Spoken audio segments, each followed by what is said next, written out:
Greetings. This is my explanation of this drawing that I did for my song Hedges in No Man's Land. I have an article that I wrote for this, so I'm going to read from part of it. It said the motivation behind this drawing comes from the book of Job. When God challenged Satan to consider Job's righteousness, Satan complained about the protective hedges God had placed about Job.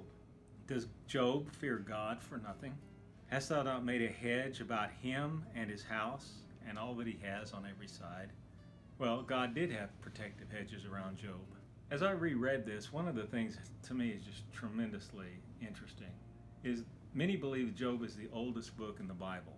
And yet in the very beginning of it, there is instruction that applies to us today. The instruction being about God's protective hedges around Job. And I believe we can rightly assume, as I say in my song, that these protective hedges extend to us as well. Because the truth is, if they didn't, we'd be slaughtered within the hour. Satan even demanded to sift Peter like wheat. So Satan has to come to God if he wants access to us, and God has to allow hedges to drop if he's going to be able to get through. Well, anyway, we find that there was hedges around Job and his life, as I put in this song, around his house, his family members, and then all that he has on every side. The book of Job is nothing short of fabulous, and time reading it is time well spent. So if you want to find out how this confrontation went between God and Satan, you're just going to have to read it yourself. So this picture is a depiction of hedges in no man's land. Now, no man's land, in a war zone with opposing front lines, there's an area between them known as no man's land. Anyone entering that zone has no hope of survival. This current age and world is no man's land. No one physically survives this zone. It's just a matter of time that hostile volley or a series of volleys will overcome every inhabitant in no man's land. That includes the Christians and the non-Christians. There is a war that's going on that's physically unseen. It's a spiritual war. On one side of this war is Satan and his fallen angels, and on the other side is God and his heavenly angels. Ultimately, this will be exposed as a colossal mismatch. But for those presently in the war zone, it is a war zone. Peace is an illusion. Now, in this battlefield, I've drawn a great chasm in the center. On one side of the chasm is mayhem, and I'm going to go through these in a minute. Destruction, despair, death. And the other side of this chasm are protections, encouragement, hope, and productivity. One side is filled with confusion and poor counsel, the other with life-giving instruction. The unseen element determining on which side a person is on is biblical faith, believing in Jesus Christ.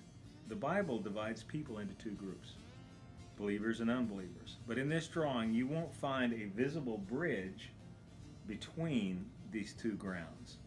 Even though it is possible to transverse the divide, you won't see a visible bridge. And the reason is, if you look closely at all these people on this side, none of them are even attempting to make a bridge to go across. God looked down from heaven upon the sons of men to see if there's any who act wisely, if there's any who understands, who seeks after God. Every one of them is turned aside. Together they have become corrupt. There's no one who does good, not even one. Now all who find themselves on the lush, hedged side will indeed acknowledge one day, if not now, that it was God who made us alive together with Christ.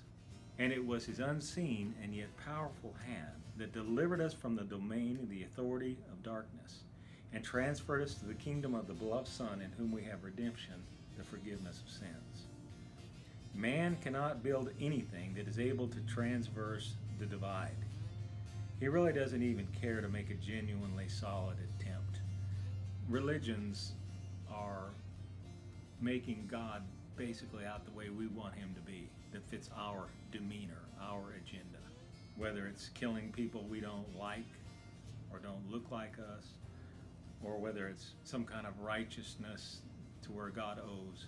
There's no attempt to know God for who he is and what his agenda is just because he is God.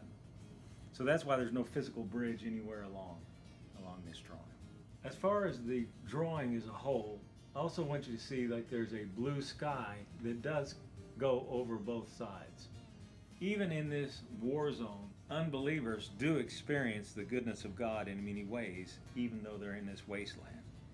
He causes his sun to rise on the evil and the good, and sends rain on the righteous and the unrighteous.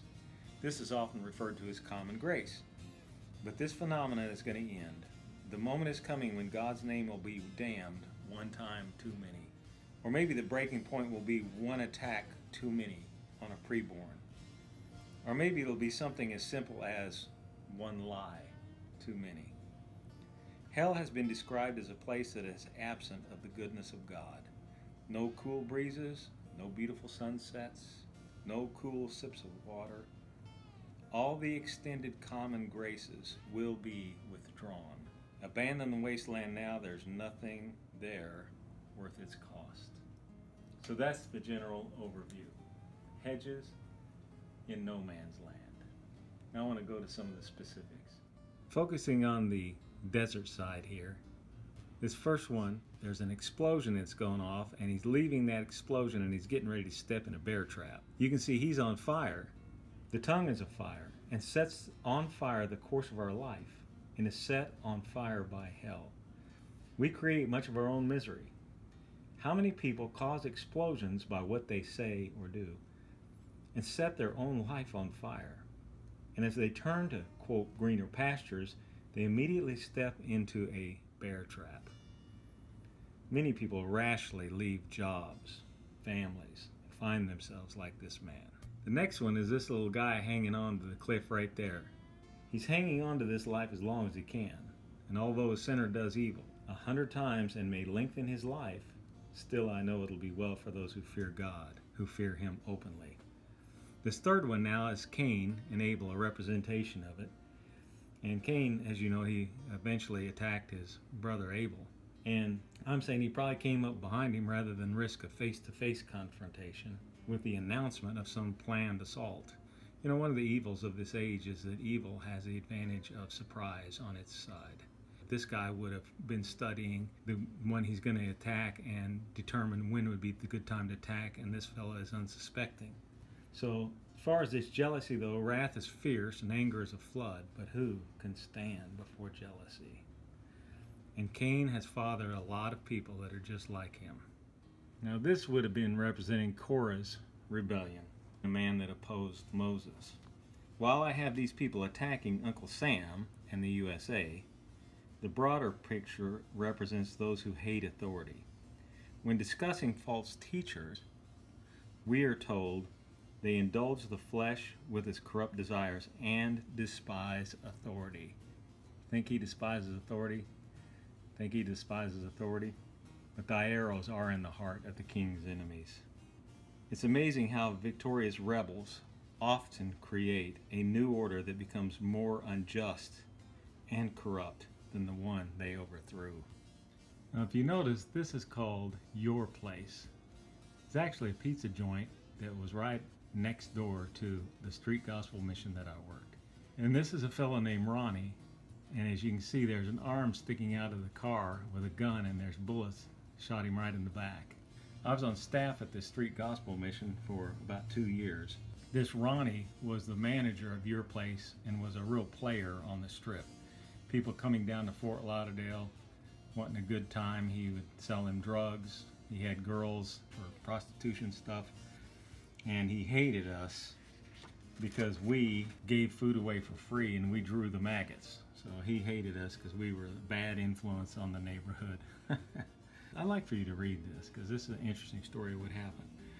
But Ronnie had plans exposed of what he intended on doing to us. After several events occurred that confirmed a conspiracy that he and 3 others at least were planning on doing to us, there was one night that I just read in my room late at night, the men of bloodshed and deceit will not live out half their days. And seconds later, I heard 3 deliberate shots. And I came out of my room and I asked, well, who just got shot? And it was Ronnie. He had taken 3 shots in the back and died eyes wide open. Evidently, he had just been at that car and had threatened that local pimp, probably a territory dispute or some important matter like that. This wasn't their first run-in, and the pimp later pleaded self-defense. He claimed he'd been beaten up by Ronnie and company on several occasions before. I have one that's representing Balaam. A root of all the evils is the cherishing of silver. This is really like a border agent who is taking money. There's his dog that could sniff out the drugs. He's taking money to let it go through so people can be bought off. That's part of this age. Also, that little sign there, it says the way to peace, and it's right on the edge of the chasm, gonna drop straight off. Now up here, this is my 7th one, the worldly counselor, pointing the way. This poor fellow is being pointed by a blind counselor to walk into the chasm. Also, if you can see it, he's going to step into a bear trap within a step or two, right there. So he's saying that's the way. When one follows the advice of a blind guide, there should be no surprise that there are going to be shocks ahead. You know, Jesus said in his woes, "You blind guides," to the Pharisees. And oh, what a remark, because the man that was born blind in John 9, they said at the end of it, it finally came out, you who were born entirely in sins, and you're teaching us, and they threw him out. So for Jesus to turn around and call them blind guides, leading the blind, it's no wonder they wanted to kill him. To be sure, there is pleasure in many kinds of sin, but it's only for a season. When describing the scene of the young man with the seductive adulterous harlot, the matter concludes with this: suddenly he follows her as an ox goes to the slaughter, until an arrow pierces through his liver, so he does not know that it will cost him his life. Some activities make a straight line to the chasm. This is one of them. And you see this guy, boom, there he goes.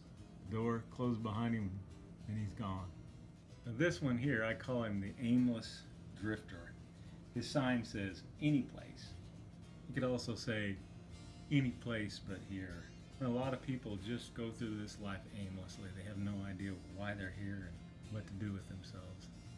And that's part of the promise of God, that when we receive Jesus Christ, He's created us for good works that He's prepared beforehand, that we should walk in them. So it's not just a road, an aimless road, that eventually goes right into the chasm. Now this is called the bombed businessman. This is number 10.